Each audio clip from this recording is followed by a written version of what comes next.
Queremos presentar a nuestro panel aquí en el estudio. Estamos con José Antonio Villalobos, ex fiscal, abogado, ya fuera del Ministerio Público. Y estamos también con Benjamín Miranda, periodista de CIPER. Benjamín, muchas gracias por haber venido al programa. Estamos precisamente contigo para conversar sobre los últimos antecedentes que han surgido. Ya vamos a ir desglosando la jornada larga de ayer, que terminó además de manera bastante controvertida, por decirlo menos, porque hubo una descompensación de por medio, se comunicó la medida cautelar de prisión preventiva, pero en paralelo trascendía el primer video que daba cuenta de cómo había sido el recorrido que había hecho Manuel Monsalve con la denunciante cuando se subieron a este taxi por el centro de Santiago. Y en ese video, Benjamín, se revela, por lo menos aparece con una conducta muy errática la joven que denuncia, ¿no? Y por lo tanto se ve que ella está un tanto desorientada. Este video, cuéntanos tú, ¿es más largo?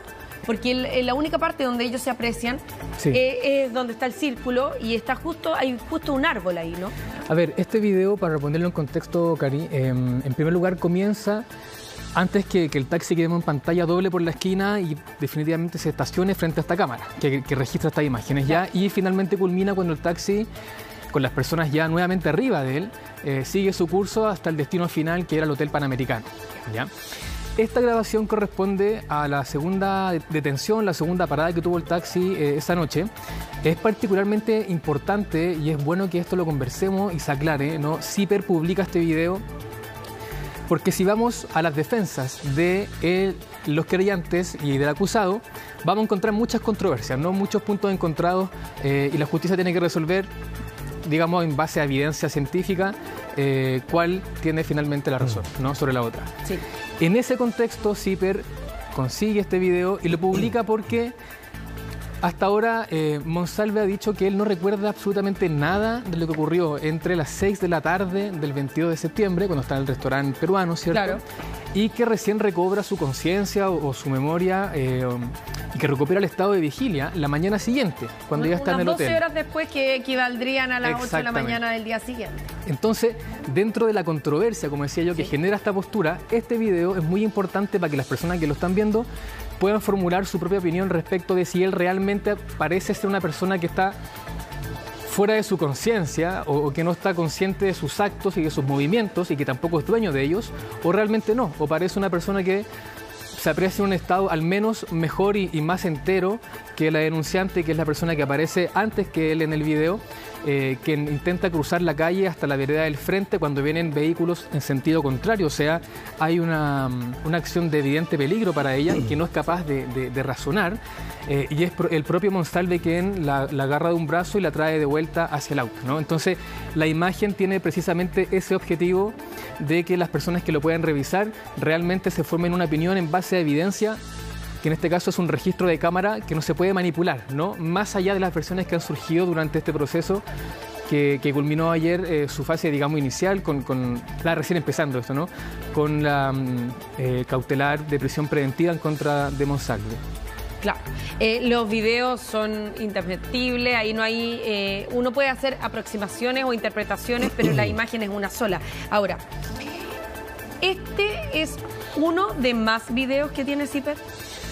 CIPER va a publicar todo lo que tenga en sus manos y tenga un interés periodístico y sea comprobable siempre bajo cualquier contexto y caso, no solamente Monsalve. Ya, pero te lo pregunto por qué.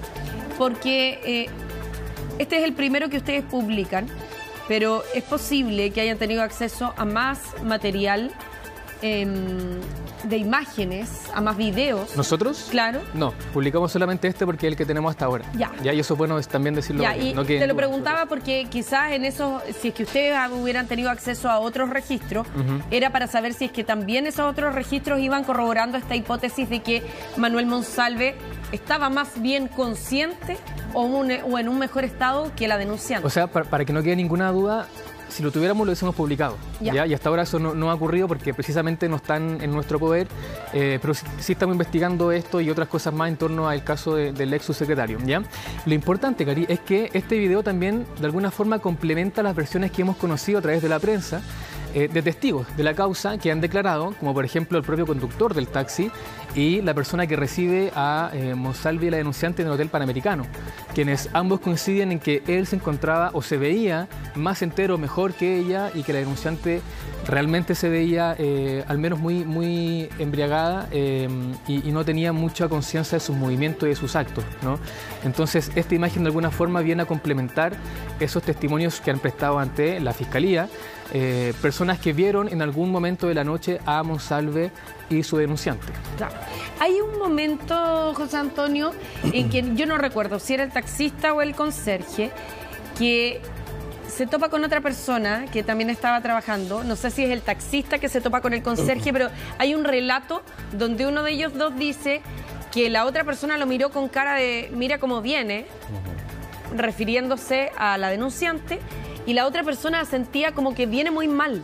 O sea, aquí también había una apreciación que es compartida respecto de las personas que los vieron, ¿no? Claro, absolutamente, y yo creo que el video grafica y uno puede interpretar precisamente la condición en la cual estaba la víctima, porque es una condición bastante inestable, incluso al caminar y al comportarse de esa manera, versus la conducta que tiene el denunciado en este caso, que es una conducta de alguien que está razonablemente en mejores condiciones. Es como un caminar más directo, ¿cierto?, más decidido, que toma una decisión de tomarla y llevarla nuevamente al vehículo. Entonces, cuando tú te encuentras con una versión inicial que dice que no se recordaba más o menos en 12 horas lo que había pasado, pareciera ser, lo que podemos ver todos, que no es razonable ni viable quizás esa tesis. Y por eso tú decías, Karina, claro, esta comunicación que hay entre el conserje del hotel y eventualmente el taxista, con esto de, mira, las condiciones en que viene, que es un poco lo que se decía, evidentemente corrobora el estado en el cual se encontraba precisamente la víctima, que era un estado muy distinto, al parecer, de la persona que estaba manejando la situación de alguna manera. Claro. Hay otro hecho que llama la atención también porque, por ejemplo, en el video no se ve una persona que esté jugando, que también uno podría decir, a lo mejor en tono de broma, quiso hacer como que se lanzaba hacia los autos. No se ve una persona que esté jugando, no se ve una persona que tenga control sobre sus actos. Por eso es importante apoyar estas imágenes con, como decía, en lo que ya conocimos, que son los testimonios que han prestado dentro del marco de la investigación personas que los vieron. Y entre ellos el taxista, ¿no? quien a través de la descripción de los hechos y de cómo él percibe a la denunciante, uno puede entender e interpretar que estaba realmente en una condición que no era consciente de sus actos ni de sus movimientos, ¿no? Es importante también decir que la denunciante, tal como se ve en las imágenes, vuelve al taxi sin mediar un forcejeo de por medio, ¿no? Sí. Eso es un hecho que hay que mencionar, aunque las imágenes son bastante elocuentes. También es bueno que vayamos desglosando como cuadro a cuadro qué es lo que se aprecia en esta imagen, que para poner en contexto el video es un poquito más amplio en términos de el área de las imágenes, pero nosotros lo acortamos porque se podría haber identificado también la esquina o el lugar donde sucedió esto, que es cerca de la casa de ella, ¿ya? Y si bien la imagen no es 100% nítida, se trata de la denunciante con Manuel Monsalve, pero también le pusimos un círculo sobre su rostro para que no se identificara. Claro, y eso en términos de la protección también respecto del lugar y de una posible identificación. Exactamente. Vamos a hacer una pequeña pausa comercial, pero al regreso vamos a hablar también de otros factores que han ido surgiendo, no solamente el video. También ahora se está especulando y se está contabilizando en realidad cuántas personas sabían sobre el caso Monsalve antes de que el caso se hiciera público a través del diario La Segunda. Cuántas personas del Palacio de la Moneda se enteraron de esto previamente, antes de que él dejara su cargo como subsecretario del Interior. Hacemos una pausa y volvemos con más.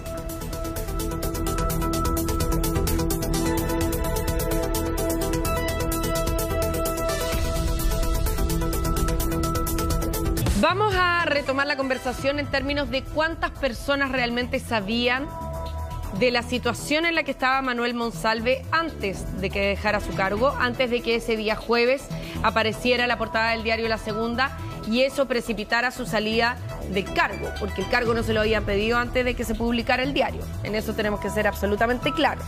Ahora, no solamente el diario La Segunda, sino que también otros medios como The Clinic han ido desglosando quiénes son las personas que aparecían o aparecen haber manejando información antes, ¿no? Evidentemente a la izquierda, si vamos de izquierda a derecha, está el presidente Gabriel Boric, que ya sabemos y prestó declaración en calidad de testigo, pero también está su jefe de gabinete, Carlos Durán, que manejaba información respecto del caso. Está también, y este es uno de los últimos personajes que apareció, Miguel Crispi, el jefe de asesores del presidente, que también tenía información respecto de este caso. Y, por supuesto, aquí cuando uno va enumerando la cantidad de personas, porque son 11 en total junto al presidente, uno se puede ir preguntando también qué tanto silencio habrán guardado 11 personas o qué tan fácil es lograr que dejemos afuera al presidente. Uno pudiera partir de la base que el presidente es hermético. Pero los otros 10, ¿qué tan fácil es mantener a 10 en silencio en términos de que no cuenten nada? Por lo tanto, perfectamente uno podría pensar que sabían más de 10. Bueno, hasta ahora sabemos ese número, ¿no? Claro, ese es el número contando oficial. El presidente, claro.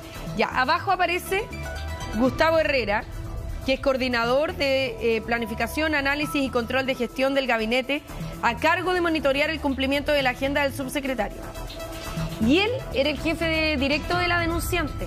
Exacto. Él aparece nombrado en el relato que ella hace también ante el Ministerio Público, cuando ella cuenta que la primera persona que le dice es a él. Te cuento.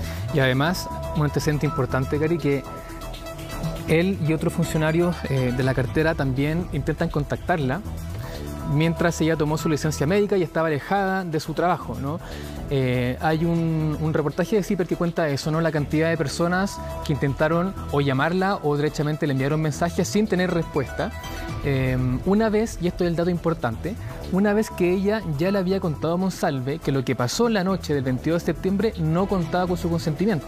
Claro. Esa información es muy importante al momento de analizar las eventuales responsabilidades que le cabe a cada uno en su intento de contactar a esta persona que había denunciado al nada más ni nada menos que al jefe civil de la policía, entre otros cargos que tenía en ese momento, o sea, responsabilidades que tenía en ese momento Manuel Monsalve. Claro, y además es importante porque para Manuel Monsalve puede haber sido perfectamente una señal que ella le mencionara que lo que había pasado en el hotel no había tenido su consentimiento. O sea, solo el hecho de haber pronunciado esa frase a él le pudo haber hecho sentido respecto de que lo iban a denunciar. Por supuesto, porque hubo recuerdas que en esa reunión hay una suerte de reproche que hace la víctima a la conducta que había tenido él. Claro, ella le pregunta por qué tú no me llevaste a mi casa, claro. ¿Por qué no me pediste otra habitación en el mismo hotel? No me pagaste otra habitación.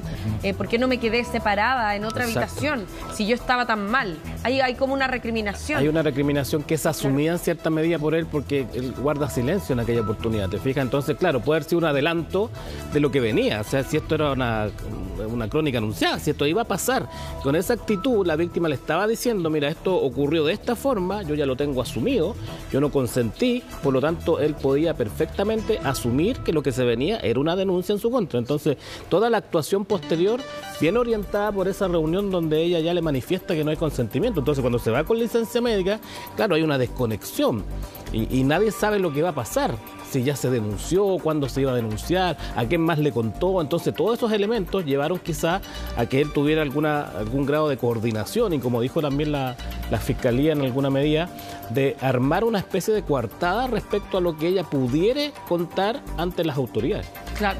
Ahí hay algo muy relevante que una vez que Monsalve se entera de la boca de la denunciante que lo que pasó ahí no contaba con su consentimiento, no solamente se desplegaron llamadas telefónicas de sus colegas hacia ella, sino que también Monsalve convocó a la entonces jefa de inteligencia, digo después de esto, de la PDI, y le solicitó algunas diligencias como la revisión de cámara, algo que ya sabemos a esta altura, y que incluso podría ser investigado como obstrucción a la justicia, pero nunca contando que él había sido alertado de que estaba a puertas o que posiblemente podría haber sido denunciado por un acto sexual, ¿no? Una agresión sexual. Sí, claro. Entonces, las diligencias que desplegó la Policía de Investigaciones fue con la información que él mismo le comentó en una reunión bilateral a la entonces jefa de inteligencia, pero ocultó esta parte, ¿no? Y lo maquilló diciendo que no se acordaba de nada en una ventana de 12 horas y que por tanto su seguridad y la del país, recordemos que en ese momento él era ministro de Interior subrogante, Sí. estaba en riesgo, ¿no? Y en ese momento es que la PDI despliega esta revisión de cámaras antes que lo hiciera formalmente en el marco de la investigación penal. Claro. Ahora, cuesta creer que una detective o una funcionaria de la Policía de Investigaciones, yo creo que más grado, ¿no? ¿Prefecto? ¿Puede ser? Prefecto. Como Cristina Vilches. Perfecto. Prefecto. Que una prefecto con esa trayectoria, ocupando ese cargo, reciba un relato como el que hace Manuel Monsalve, sin mayores detalles, sin mencionar que había tenido o que se había registrado un acto de connotación sexual que lo pudiera acusar, no sospechara nada más. Que, por ejemplo, ante el relato que él hacía de esas 12 horas, en que se le borró literalmente la película, la jefa de inteligencia no fuera un paso más allá y no dudara de lo que estaba escuchando, ¿no? Para tratar de corroborar, antes de pedir la revisión de las cámaras, ¿no? A uno le cuesta creer que ella creyera en el relato tan ciegamente, en el relato de Manuel Monsalve. Además que es la jefa de inteligencia. Sí, porque se supone que tiene que ser más sagaz que todos los funcionarios de la policía. Operaciones de inteligencia donde son más complejas que todas las operaciones que hay en la Policía de Investigaciones de Chile. Entonces, claro, uno podría entender que debió haber existido algún tipo de cuestionamiento a un relato que no tenía mucha lógica. En una de esas existió y nadie lo ha relatado hasta ahora. No que sabemos, había una conversación entre Cristina Vilches y Manuel Monsalve donde ella lo haya arrinconado un poco, ¿no? Uno aquí echa de menos que ella vaya un paso más adelante y le diga, a ver, pare. Lo mismo que hizo la ministra del Interior. Es que a mí me parece, por ejemplo, esto lo digo a título personal, que la conversación que ellos tienen cuando se la relata la ministra al fiscal Armendáriz es de toda lógica. Cuando ella le pregunta, ok, como que ella pone, ya que estamos en modo futbolístico desde ayer, pone la pelota en el piso y le dice, a ver, ¿hubo relaciones sexuales o no? Es lo que preguntaría cualquier persona. Sobre todo si tiene un cargo de poder por sobre quien le está contando. Claro, absolutamente. Uno puede suponer que sí, pero lo que también llama la atención, y volvemos a lo que estábamos revisando recién, ¿no? Es que estamos hablando de las máximas autoridades del país, ¿no? Entonces, cuando uno hace esta cronología, que para CIPER es muy importante reconstruir qué fue lo que pasó primero esa noche. Sí, claro. El video ayuda en eso. ¿Qué fue lo que pasó al interior de la Moneda una vez que por primera vez salta esta alarma, que es el propio Monsalve quien lo comunica? Que estas personas no habían tomado una determinación, que es lo que se analiza ahora, ¿no? con el diario del lunes, siguiendo la metáfora futbolera, de apartarlo su función inmediatamente, ¿no? Por eso entra el cuestionamiento de la actitud, de las acciones, de las decisiones que se tomaron dentro del Ejecutivo, una vez que se enteran de esto y le dan, por ejemplo, la oportunidad de viajar al sur a contar su versión a su familia, cuando en realidad con los antecedentes sobre la mesa que ya habían en ese momento, y no hablo con lo que sabemos ahora y no ahí, resultaba del todo lógico que Manuel Monsalve hubiese sido apartado de su cargo lo antes posible, ¿no? Incluso por resguardo, sin siquiera que se hiciera un juicio anticipado respecto de su culpabilidad. No es, y pasa en cualquier trabajo. Pensemos lo que pasaría en CIPER, bueno, en el ex Ministerio Público, porque ahora usted mismo es su jefe, José Antonio, pero aquí mismo, en Paramount, por ejemplo. Cada una de las compañías donde uno trabaja o cada una de las entidades donde uno trabaja, si es que una persona es denunciada por violación, inmediatamente queda suspendida de su puesto. Ahora, incluso en cargos como estos y de gobierno, el estándar debe ser mucho más alto. Es decir, mucho más alto que en una empresa privada, por ejemplo. Claro que sí. Porque se supone que hay protocolos de actuación, que es lo que hablábamos ayer, protocolos de actuación frente a delitos de esta naturaleza o denuncias de esta naturaleza, que es de lo más grave. Entonces, cuando tú ya te enteras que hay una denuncia formal, con un relato formal y con algún grado de reconocimiento del denunciado en algunos aspectos, porque recordemos en el fondo que reconoce algunos aspectos, bueno, era más que suficiente para adoptar una medida de esa naturaleza y apartarlo de inmediato del cargo. Claro que sí. O sea, además que habían informaciones por canales oficiales. O sea, la ministra del Interior había recibido información, por ejemplo, del director de la Policía de Investigaciones. No era cualquier persona, sino que eran fuentes de las máximas. O sea, y no había cuestionamiento respecto de lo que informaban esas fuentes. Ahora, volviendo al listado, volvamos al diagrama. A mí lo que me llama la atención también como ya sabemos que Manuel Monsalve le pide a un grupo de la Policía de Investigaciones, invocando la ley de inteligencia, que vaya y tome contacto con la denunciante. Disculpa, lo que puede ser investigado como un mal uso de la ley de inteligencia. Sí.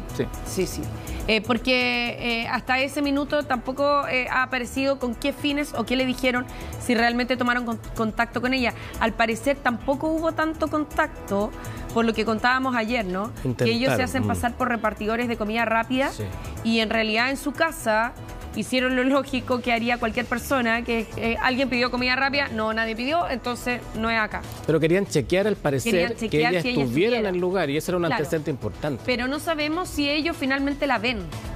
Eso es lo que claro, al parecer no hay contacto directo, que es lo que dijo la querellante. Ella habría ratificado que no hubo contacto directo con ella, pero se intentó un contacto y creo que la información que querían obtener era de si ella estaba ahí en el lugar. Claro. Si estaba permaneciendo en ese domicilio. Eso ya era lo primero y eso llama la atención, ¿no es cierto? Pero aquí tenemos una segunda persona que quien aparecía ahí en la gráfica, Gustavo Herrera, que es superior de la denunciante y quien también habría intentado tomar contacto con ella en el periodo en que ella estaba con licencia. O sea, aquí tenemos una segunda persona. Y aquí faltará por aclarar, o a lo mejor también en su declaración al Ministerio Público, él puede que lo haya manifestado al fiscal Armendáriz, ¿por qué es que intenta tomar contacto con ella? Si es que Manuel Monsalve lo mandó, ¿y bajo qué contexto lo mandó? A ver, cuando nosotros reporteamos precisamente esta parte de la historia, que son los contactos que tuvieron o intentaron tener colegas de la denunciante durante su periodo de licencia médica, la mayoría de las personas que llamamos, por supuesto con reserva de identidad, nos dijeron que de todos, su jefe directo era quizás el más idóneo o el más entendible que intentara llamarla para saber cómo estaba. Eso en el entendido y más bien bajo la duda de si él sabía o no qué fue lo que había pasado realmente, o más bien con cuánta información contaba respecto del verdadero motivo de la licencia médica de la denunciante. Pero el hecho es que él intentó contactarla, al igual que otros colegas de la Subsecretaría del Interior, con posterioridad a que Manuel Monsalve supiera que estaba ante el riesgo de poder ser denunciado por agresión sexual.